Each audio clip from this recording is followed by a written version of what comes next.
The other day I did a training session on the treadmill, and it was quite an intense, high speed, high paced one. It was a really good session, really good. But there's one thing I kind of failed to sort of anticipate and think about, is the fact that I got these, well, newish ultra shoes. I've done running in them before, but never really at super high pace. Yeah, some strides and such, but never any intervals. So as a result, obviously, I hope the wind's not too bad. As a result, I think I've just pulled or strained like a tendon or something in the arch of my right foot. So that's not the best thing, but yeah, it just gives me another lesson, and hopefully this is why I'm sharing it, that you can learn from it, that maybe, you know, ease your shoes into a bit of barefoot running. Don't go all guns blazing into things. Not that I did do some running, but I didn't really think about it with like the speed play sort of stuff into it. And yeah, as a result, got a strain in my right foot. So the other point really is the fact that don't be scared to change your plan. Don't be scared to rest. That is what is needed. There's no point in me carrying on. Like today, I was meant to do a long run, 2-hour long run, or something like that, and I changed my plan because I realized that my foot is still a little bit tight. Now I'm in my Hoka shoes, so there is a little bit more cushioning and arch support, I guess.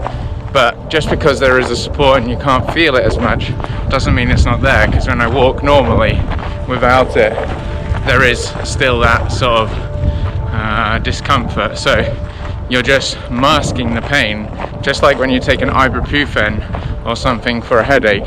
You don't actually treat the cause, you're actually just masking it. So what I'm going to do is just stop, cut this run short. I think I'm doing only 7 kilometers, and then I'm going to rest up over the next couple of days, give it some good healing time, eat well, do all the necessary things, some stretching or whatever might be the most sensible option. And I've also got a sports massage as well this afternoon. So I just wanted to share that with you, that don't be scared to change your plans, because there's no point me rushing off to try and do chasing numbers basically. So the last few weeks I've had steady increase. I'm doing like 80 kilometers a week. I think this week I've done like 45 kilometers so far, and the only reason why I'd keep running really is to chase numbers, so I can keep up my weekly kilometers, and that does me no good. So don't go chasing numbers, don't let your ego get the better of yourself. And or also social media like Strava, you see loads of people posting their runs, doing their runs, and you want to get yours up there, even though you might say, no, I don't do it. It is there in the back of the head, even for me, even though I try not to sort of let that be a factor. So just sometimes take it easy, don't be scared to change things. And the great thing about this is that if I rest now, recover correctly, I can come back even stronger physically and mentally, because I've learned a lesson, a really valuable lesson again, maybe it's happened before, that I should be a little bit more sensible, and also physically, that I just don't keep this injury or this niggle or whatever it is just lingering around for a long time and it affects my training for the next 6 weeks. I'd rather have 4 days or a week, whatever it is, of a nice steady recovery, and then be able to continue from there, because you're not going to lose your fitness in 2 weeks. Yeah, you might lose a little bit of not leg speed, but just the feeling of running, but you're not going to lose any fitness, that's for sure.